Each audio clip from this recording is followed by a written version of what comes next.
When the girl left her foster parents' house, several strands of black energy instantly coiled around her foster parents. Little did they know, the household's fortune would soon vanish into thin air. It turned out that 18 years ago, the foster family's luck was on the brink of decline and ruin. Fortunately, a Taoist priest discovered the little girl, who radiated protective fortune lights, at the gate. He said this girl's fate was destined for great wealth and honor. If they adopted her, they could overcome this crisis. Moreover, their family's fortunes would soar to unprecedented heights. The priest then warned that the girl would face a great calamity when she grew up. Having said that, he gave the little girl an amulet. He used a divine light from his fingertip to imbue her forehead. He taught her some spells for self-protection. After the catastrophe passed, she could choose to leave at any time. Then the priest reminded the foster parents that they must treat her as their own daughter. Otherwise, they would lose her protection, and their family's fortune would collapse in an instant. They would also suffer an even harsher backlash. In the blink of an eye, 18 years passed. The adopted girl was never truly welcomed by her foster parents. One day, her sister took her out shopping for clothes again. The girl noticed a villain dropping a flower pot from above. Acting on impulse, she shoved her sister aside, causing herself to be struck by the pot and knocked unconscious. Her sister showed not a shred of concern.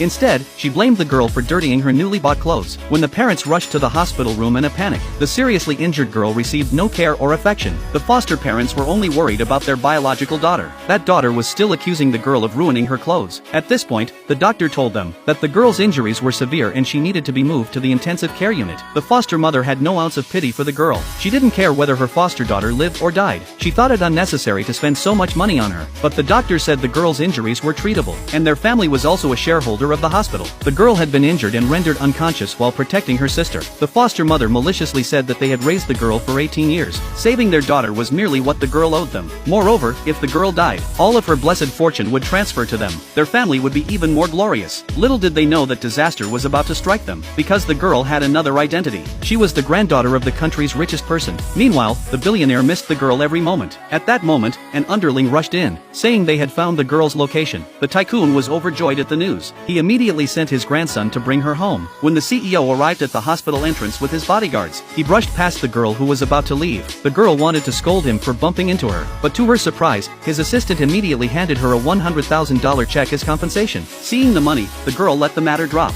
Watching her walk away, the CEO felt a certain warmth and familiarity, but since 18 years had passed, he did not recognize that she was his sister. When he reached the hospital room, he found that the girl had just left. It wasn't until he saw the assistant bring out her photo that he realized the girl he had just passed was the sister he had been searching for. So they immediately headed to the girl's foster parents' house. Meanwhile, as soon as the girl returned home, the foster mother drove her out. The foster mother demanded that she leave immediately with her luggage. However, the foster father realized that the girl had survived a great ordeal. He believed her good fortune was not yet exhausted. Therefore, he intended to keep her to help accumulate fortune for their family. But the foster mother and sister insisted on